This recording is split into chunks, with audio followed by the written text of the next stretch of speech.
right. Welcome to the Ultra High Net Worth Clients Podcast. I'm your host, Chris Broadhead. We started this podcast as a way to create a central resource of the best financial advisor practice growing tips shared by the most outstanding advisors in the industry, of which our guest today is definitely one. These outstanding financial advisors agree to be on the show and provide a ton of value for free, all in the hopes that our audience might learn from their words.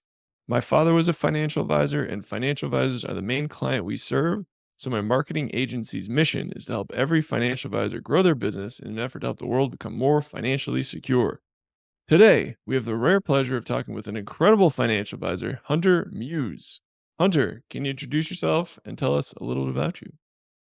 Yeah, thanks so much for having me on the show. Very excited. Thankful for the work that you're doing. I think it's awesome that your dad was a financial advisor and you're kind of carrying on the work in a different way. So, Hmm. yeah, I'm a private wealth advisor in Raleigh, North Carolina, and have been in practice since 2002. So, 22 years, and I've got a small office here with an associate and some staff, and we do a lot of financial planning and have some businesses, small businesses we work with, but primarily we focus on helping families and individuals, plan, manage their investments, plan for retirement, uh, second homes, college education, help them with their insurances, all that kind of stuff. So we've, uh, thankfully been able to build up a good practice here, getting almost 400 million under management,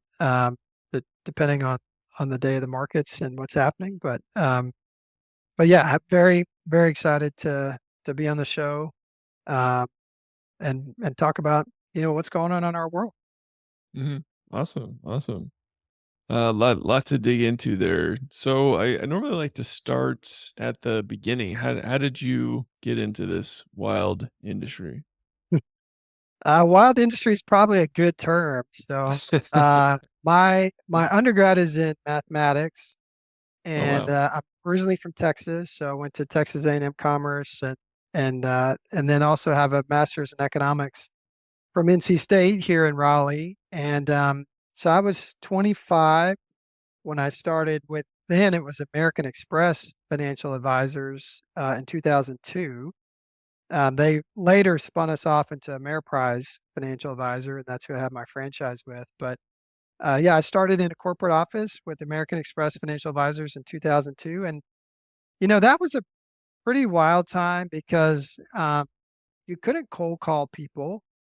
But it wasn't like it is now. I mean, the iPhone didn't come out until 2007. So, people still had home phones, and email wasn't so old that, people didn't check it. And so we weren't allowed to cold call people, but we did a lot of things to try to generate getting, conversations with people. Of course, we worked our natural market, friends and family and stuff like that, but that only goes so far. So, uh, I would say uh, my story hopefully would encourage anybody who wants to start in the career, because it was really a grind for me the first year. I mean, the first 2 weeks, I almost quit every single day. And in fact, after the first couple of days, I think my wife had to go somewhere, and I drove her to the airport, and I had to drop her early, so I had time before I had to go to work. And I just went back to our apartment and cried because I was just not happy. And I'm not one who cries a Been lot. there. Been there. Yeah, I'm not one who cries a lot, so that's a big deal. And so, uh, my faith really got me through. I prayed a lot, meditated. The Lord really met me and helped me through there. And then just, I did have a couple guys I became good friends with. But yeah, we just, that old adage of pounding the pavement, that's what we did. I mean, we did, there's direct mail. By the way, when you call somebody from direct mail, they've requested something, but that's like one step above a cold call. They don't always remember they requested that. At the time, American Express was the only card that Costco took. And so Costco had a deal with American Express where we could go in there once a month. And if members agreed to fill out a form and meet with us, then they got a $25 gift card. So I got a lot of clients that way. My wife at one point was like, "Do we have to plan our weekends around Costco?" And I said, "Yes, we do for now." Um, we did these things called lunch and learns where we would put fish bowls out and people would drop their business cards in it, and we would take them and their coworkers to lunch and give them like a 5-minute spiel, try to schedule a meeting with them. But it was a really hard grind for 3 years. Because my wife and I moved to Raleigh about 2 months before I started in the career. We didn't know anybody in Raleigh. She started law school. I started as a financial advisor with no clients and no salary. And so it was a hard 3 years. After 3 years, I will say I turned a corner, had enough clients, and was getting a decent amount of referrals. And then after 5 years, really didn't do much marketing at all because it was able to fully exist on, providing good client service and giving referrals. But yeah, it was a grind, for a long time, uh, to kind of get to that 5-year mark. Mhm. Wow. I love the Costco angle. Yeah, and a lot of business owners and I mean, Costco has a good client base, and it I led. love Costco. I still have a lot of those clients that I got from Costco. So, Wow. Okay. Yeah, that's one of the biggest drawbacks about living in Barcelona. There's no Costco here. oh yeah, yeah, I didn't think about that, but There's one in Madrid, so haven't made it over there yet. That's awesome. So, as I mean, obviously, your faith and it sounds like your wife was tremendously supportive. Um, what how did you stay motivated? Like this sounds like an incredibly difficult first 3 years. yeah, it was. I think the like I said, the Lord really met me. I mean, I remember I'm not a classical music guy, but that first couple of years I drove to work, I just listen to classical music every day to kind of calm me down. And that was really the only stint of my life where I've listened to classical music. But I have two really good friends, and actually a third now. But my two partners, Todd and Jason, they run their practices separate from me, but we all office together. We all started 2 weeks apart, and we had very similar values, and we're able to kind of prop each other up and hold each other up, in days when we didn't feel like we had it. Go to each other, to for help with cases. So my wife was a huge support. And like and praying and meditating was a huge support. And my faith helping me get through. But yeah, Todd and Jason were also a big part. And then a couple of years later, a guy named Tony uh, joined our office as well.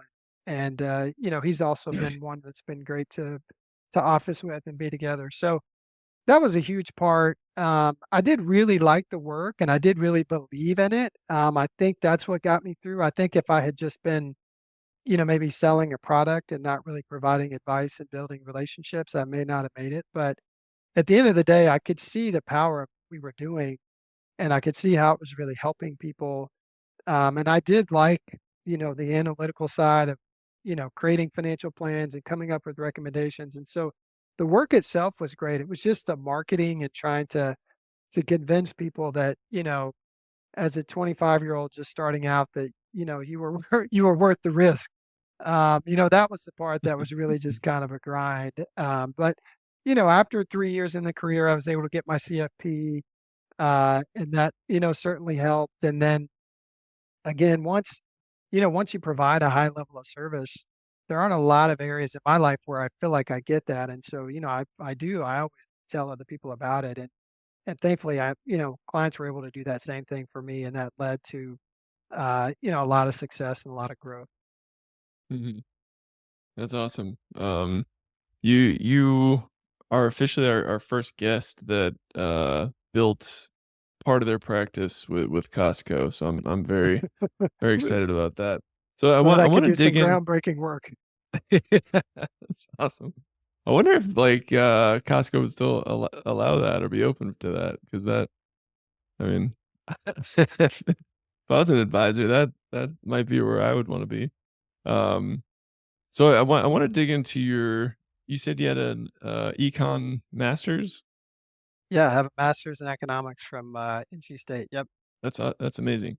So how has that impacted your career as a financial advisor, both from a sales perspective, from a management perspective? Yeah, can you dig into that? Yeah, I was really interested in just kind of learning more. I mean, I have some designations, and obviously there's, a lot of industry stuff that I've read, followed over my career at conferences, and all that stuff is good. I really enjoyed it. I just wanted to have kind of a deeper base of understanding of how everything works. And so, um, I thought about an MBA, but really felt like, a master's in econ would be better. And I would say it's been really helpful in that, especially in today's world where there's so much data available. It's not like the 70s and 80s, because of all the apps and internet and just access to information. You can really get your hands on a lot of stuff. And I'll never forget a few years ago, it was before the pandemic. I read a financial headline that said, Fed guarantees low rates for 2 years. And I thought that can't be right. They never make guarantees like that. And so I went and I pulled the transcript of what uh, was said at the time. It was Bernanke at what was said, and basically, he gave about 40 qualifiers and said we can see the rates being low for a couple years if, and then he listed a whole paragraph of stuff. And I thought this is why it's important not to just watch CNBC or read Money Mhm, Magazine. mhm, I'm not saying you shouldn't do that stuff, but I just wanted to have a good understanding. So when somebody says something and it doesn't sound right, I would know, wait, no, that's not how economic theory works. Or wait, that doesn't sound right. So it's been really helpful, I think, just to try to declutter.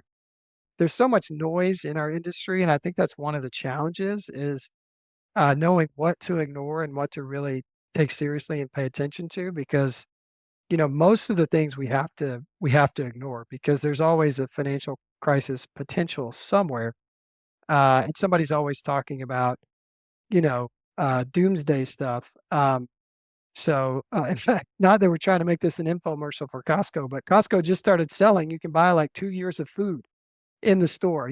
So there's mhm, always people that have angles on things they're trying to sell, and I just wanted to try to, as best I could, sort through that and get to the truth of what's actually happening instead of somebody else's take or slant on it. And I read, people's opinions. I'm not against, I don't have it figured out, but yeah, that's been really helpful for me just to I think kind of sort through all the noise in our industry and even in dealing with clients when they hear things.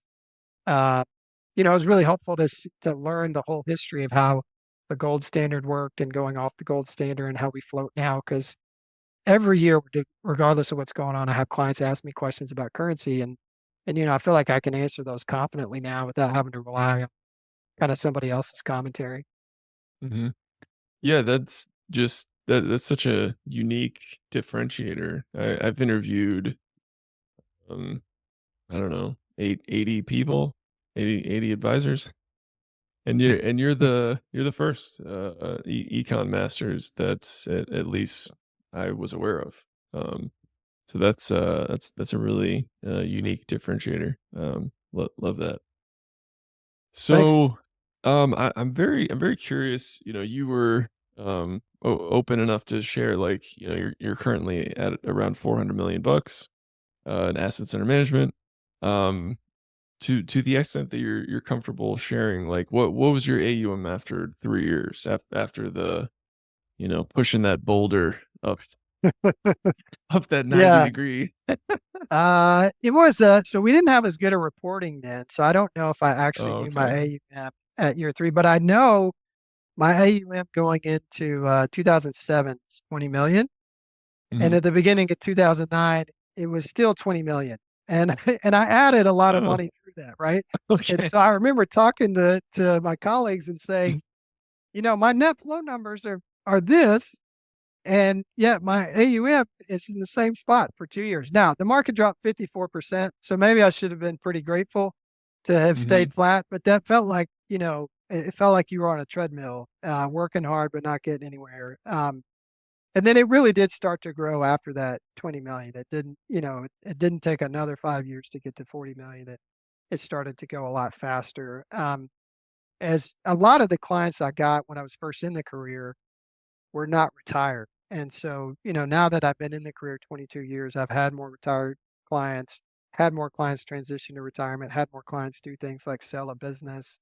And so there's been some larger flows that have come in. But I mean, I remember I was 5 years in the career before I had one client that had more than $1 million just with me that I was managing. And that felt like a long time, um, to get to that number. Now I had clients that had more, but didn't have it specifically in a place where I was overseeing it. So yeah, it felt like, again, those first 5 years were a grind, but then it really, kind of did start to hit a critical mass and take off. Mhm. That's awesome. Do you know at what year that it kinda, seemed to hockey stick or take off? Yeah, so it took me, uh, well, I'd have to go back and look exactly, but it felt like once I hit 100 million, it went pretty quick. So it was less than 10 years ago, I was at 100 million. So it's gone pretty quick since then. Mhm, And some of that is, I've had some good, kind of better client acquisition, in terms of not necessarily a ton more clients each year, but, higher level of clients. Of course, there's been some market growth in the last 10 years that's helped as well, uh, in terms of managing the investments and how we do it. So yeah, I would say, it took less time probably to get from 100 to close to 400 than it did to get from 0 to 100. So, that's mhm. probably was the big hockey stick. And, those numbers just sound crazy. I remember there was a time where I thought, could I ever get to 50? And then I thought, could I ever get to 100? And I never even thought beyond. I thought if I get to 100, I don't know, maybe I'll just, I don't know what I'll do. I can't even think beyond that, right? And so yeah, it's been nice to kind of see those milestones come and be able to set new ones that you can look forward to. Mhm. Yeah, there does seem to be some magic around that 100,000,000, number. Uh, Yeah. getting to it is, seemingly exceedingly difficult, and then once you get past it, it just you, like, just break through. That it just seems to be that snowball. Yeah. Yeah, I think so. I mean, I think, I heard somebody say one time, you don't really know what you're doing until you've had 10,000 hours, doing it. Mhm, And which mhm, is about 5 years if you think 2,000 hours a year, right? And I do feel like for me, there was a turning point at that 5 to 7 year where I didn't have mm, any fear that somebody was going to ask me a question that I didn't know the answer to, right? In the first 3 years, that happened a decent amount, right? Somebody asked me a question about something I never heard. And sometimes it was an important question, and sometimes it was something they had like heard in passing and they didn't know. Um, uh, so yeah, I mean, I felt like at that point, like I really know what I'm doing.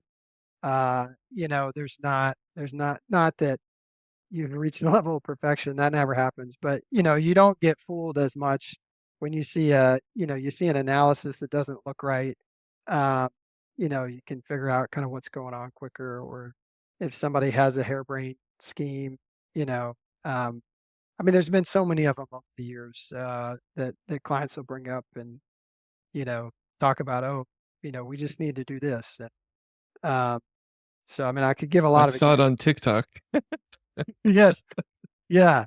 Uh, So yeah, I did have somebody. I've had people do that before, right? Where they're like, "Oh yeah, I know I probably shouldn't take advice from TikTok or Instagram, but hey, what do you think about this?" So yeah, that does happen. Yeah, yeah. That's awesome. And obviously, we keep these like advisors keep these AUM goals just as like a fun, thing to focus on. But that's not what gets you to the goals. It's delivering tremendous value to your clients and future clients. Yeah. Um, did you have a specific kind of focus or type of client that you wanted to work with that you knew you could serve exceedingly well?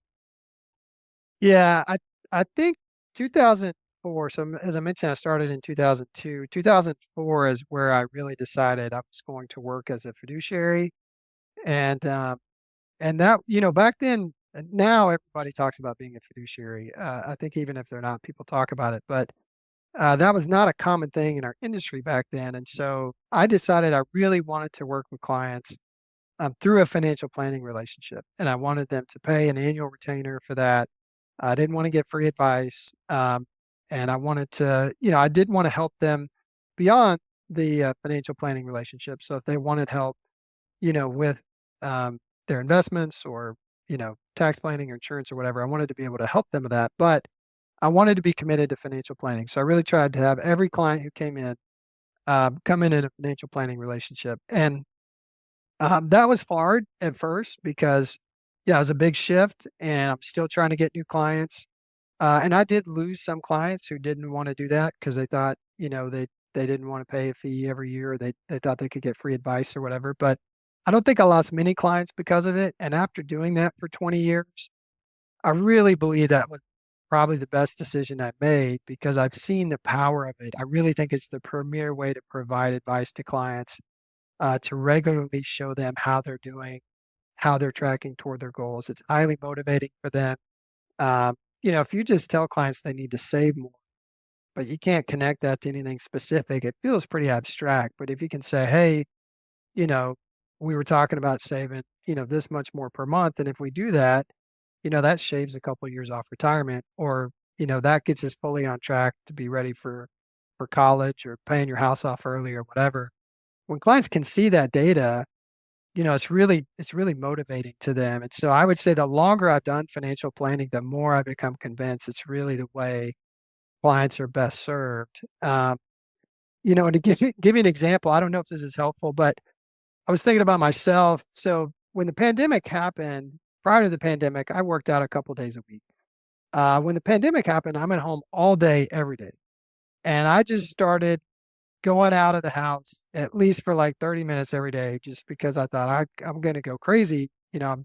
I get up, I'm in my house, I go to my office, my home office, I sit here for 8 or 9 hours. I got to do something. So through the pandemic, I started exercising pretty much every day, more of a way just to kind of clear my mind and have a break from being in the house.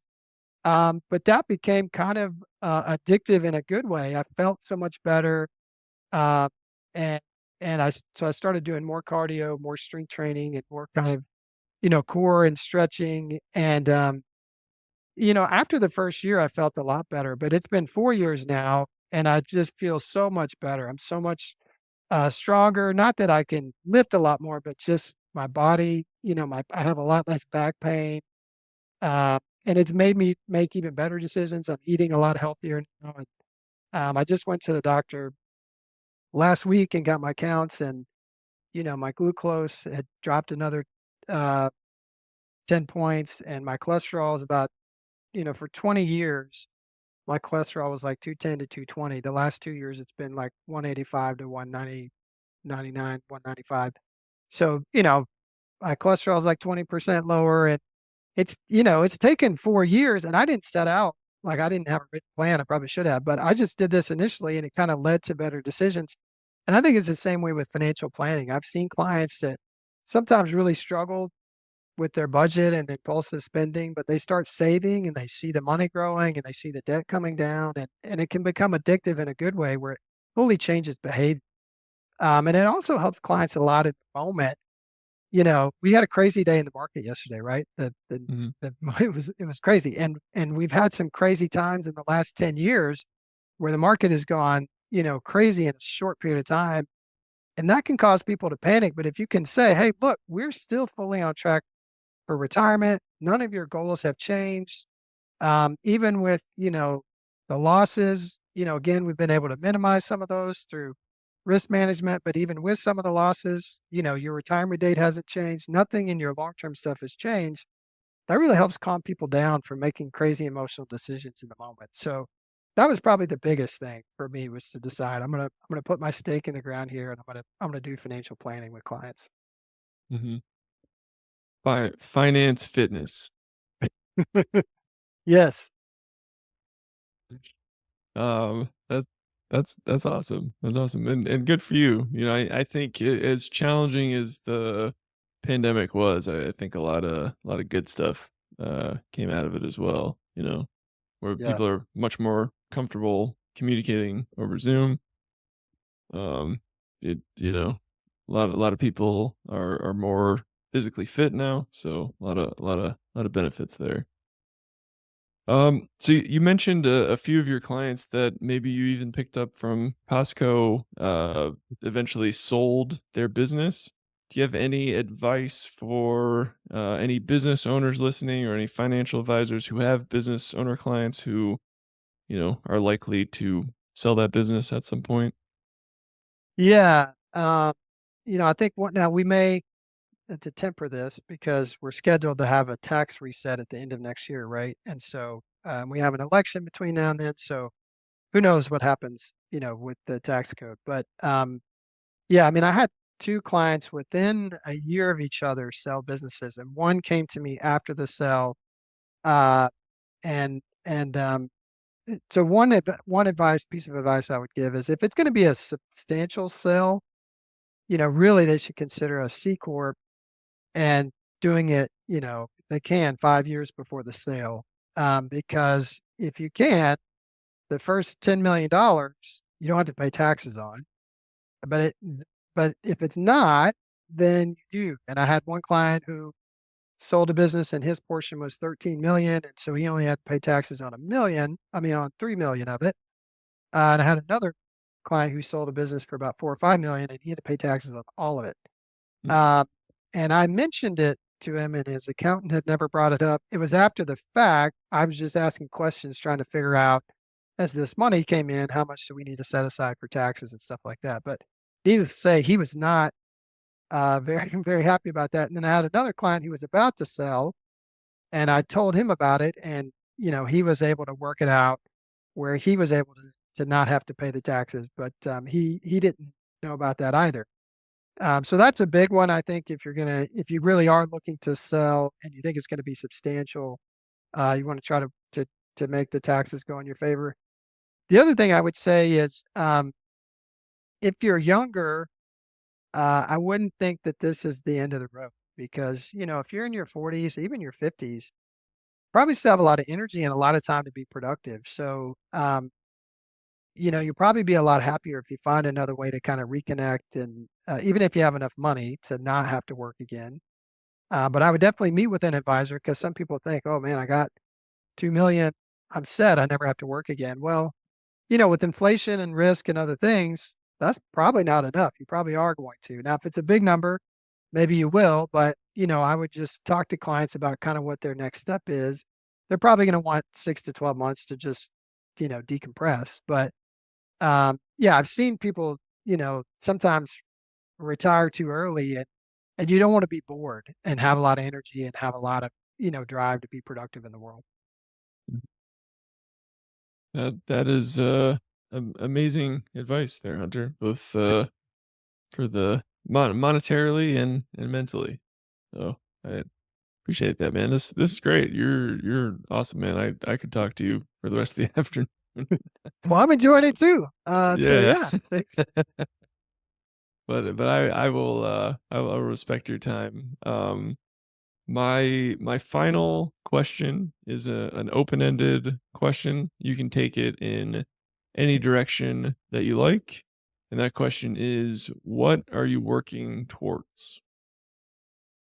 Yeah, that's a good question. So I think what I'm working toward now, one of the challenges is, for a long time, I've been a happy advisor. I love the relationships that I have with my clients. I love the work I do. It's a good mix for me. It's about half analytical, half in time with meetings. So I do like to talk to people. I like the relationships, but if I had to do it all day, it would exhaust me. Similarly, if I only got to do analytical work, I would feel like I didn't have an outlet to really connect with people. So I've been a happy financial advisor for a long time, but the practice has gotten to a point in the last, 5 years where I've had to add more staff and add an associate advisor, and we're working toward kind of a 3 year and a 10-year vision, to have, you know, maybe 3 to 5 associate advisors, and then eventually some of them become partners with ownership. And so I'm transitioning from an kind of an advisor who loves to run his practice and has staff to an advisor who still loves to run his practice, but also has to manage a business and, lead people and give them Mhm. vision and reviews and all of that. And so that feels exciting in some senses because it's something new and it's something to learn. But in other senses, it's like, um, it creates more work, and the advisor stuff is the stuff I love the best. Uh, but thankfully, I have a really good team. Have some people on the team. Two people have been on the team over 10 years, and one person is getting ready to be close to 4 years, and that's my associate. He just got a CFP, so he's hitting some big milestones and really functioning well as an advisor, meeting clients, and then um, have a couple other people who are within the last 2 years on the team, and they're doing a good job as well. So I think that's the most exciting thing is trying to lay out a vision for myself as to really where is this going.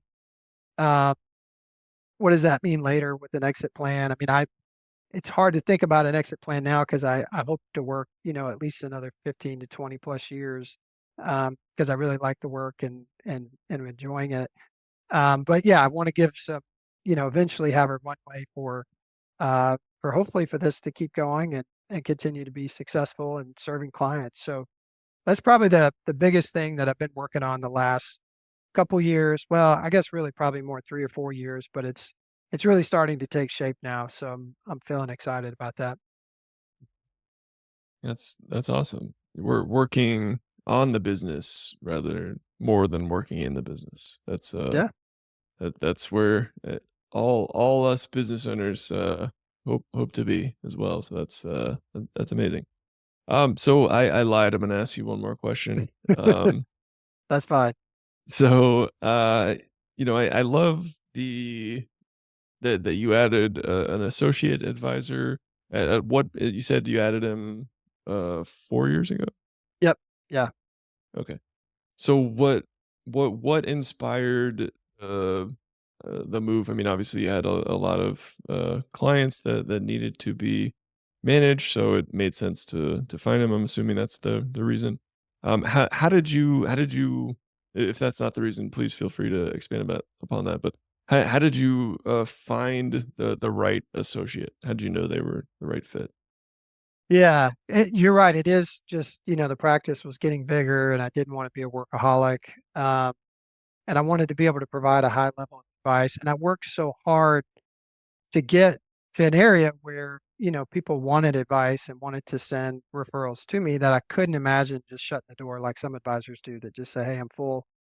I couldn't bring myself to that after the first 3 to 5 years of grinding to just say, I'm gonna turn people away. So, yeah, I had a friend of mine approach me, in 2015. He was interested in getting in the business, and I said, "Hey, I don't have a spot in my office, but here's 3 ways you could get in the business." And I kinda told him those 3 ways, and he went, did some research and talked to some people and just kinda decided none of those were a good fit for him. Um, so in 2018, I reached back out to him. We see each other regularly, and I've known him a while because we've actually gone to church together since 2009. And he's the deacon of finance at our church, and I was the elder of finance for a while. So we worked together. So I knew he's had really good initiative. I knew he's really had high integrity, trustworthy, hardworking. So I reached back out in 2018 and said, "Hey, I don't have a position now, but I'm going to probably need somebody soon. Are you still interested in making this transition?" And he said, "Yeah, let's talk." And so we started talking through 2018. And then in 2019, uh, I said, "Hey, well, let's keep your job, but let's get licensed." And so he did the studying through that year and got all his licenses and then started in 2020 or 2021. I don't know, the pandemic, everything runs together. So we're and so then he started really more as kind of a staff person, because I needed some help, but he sat in on all my meetings. So he probably sat in on over 1,000 meetings because he sat Wow. in on almost all my meetings for 18 months. And then I started giving him clients. And then, you know, um, most of the new clients are going to him. So, our target is to get about 25 new clients every year. Last year, I think we got 26. At this point, I'm probably going to take 4 or 5 of those clients each year that are maybe kind of the more complex situations, and then he's taking the bulk of the rest. And then I'm still sitting in on some of his meetings. Uh, we're doing most of our initial meetings together and just kind of letting the clients know, hey, we're both on the team, but one of us is going to be your primary servicing advisor and the other one's going to be the backup. Um, and that transition has gone really well so far. He's done a great job. Like I said, he got a CFP kind of, right at the 3-year mark. Uh, and got a couple other designations as well. So he's been working hard to try to learn the business, and he had the benefit of, for good or bad, seeing a bunch of my meetings, uh, and knowing how to kind of work on cases. So I still help him with some case design sometimes, and uh, so yeah, that's kind of how I got started, and so far it's been a really good 4 years. Mhm. That's awesome. So that you were friends, it sounds like. Yeah, we knew each other for a long time, Yeah, yeah. which I don't Oh, necessarily advocate for, but I this was a unique situation where I really felt like he would do well in the career, and he was really kind of wanting to come in under somebody because he was changing careers and learn and not just you know have to go out and try to do it all on his own. So it was really good both ways. I needed some staff help and then eventually some overflow with clients. And so, yeah, it's been great. mhm. Awesome. All right, last question. So you mentioned, your goal was 25 new clients, last year, and you got 26. How did you come up with 25 new clients a year Uh, yeah, I as a goal? kind of have just, I like to set goals that are attainable. So I know some people are like, hey, just shoot for 80, see what happens. But, and then maybe I would, but, yeah, I kind of noticed for a while, all right, I think at that 5-year mark, I kind of mentioned it, things got easier. I was able to kind of generate, 10 to 15 clients a year from referrals. Still did some marketing stuff here and there. And then for a long time, probably for 5 to 7 years, my goal was 20 clients. And most years I hit that. Some years I might hit 17 or 18. Some years I might hit, 22 or 23. But just thought, okay, if David's going to come on, that's my associate. Um, we really need to be generating more clients. Uh, and, there are more clients that we're providing service to. So just kind of knowing how many clients we're serving and what that should lead to in referrals.